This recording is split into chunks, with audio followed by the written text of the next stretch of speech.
how to change account location in Roblox. Hey guys, in this video, I will show you how to change account location in Roblox. Alright, so let's begin with the video.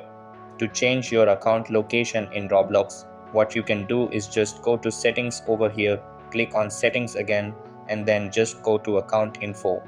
Then scroll down until you see account location and you can change your account location from there.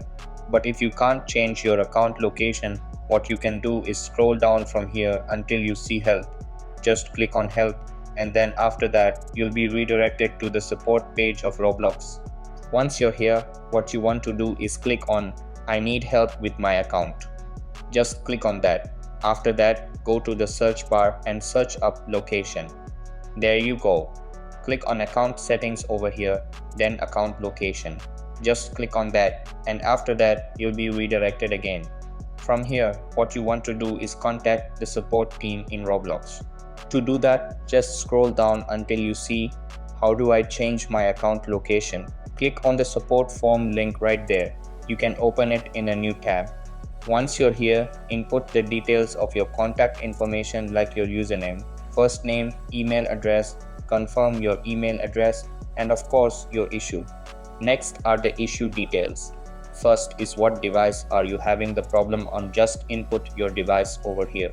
For me, I'm using PC. Next is the type of help category. What you want to do is choose how to and then just select general right here. After that, describe your issue in the box. For example, you can type, my account location in Roblox is wrong and I want to change it to my official location. Then just input your country over here. You can also type something like, I hope you guys can fix it, or other descriptions such as, I accidentally changed my Roblox location and want to change it back again, or I changed countries or immigrated to another country. Descriptions like those work fine. Once you're done filling out the contact information form, just click on continue. From there, you just need to wait for the Roblox support team to reply to your support form. They will handle it from there. Make sure to check your email from time to time in order to see if the Roblox support team replied to your issue. So that's basically how you can change account location in Roblox. So that's all for this video. Consider subscribing if you find it helpful, and I'll catch you in the next one. Thanks.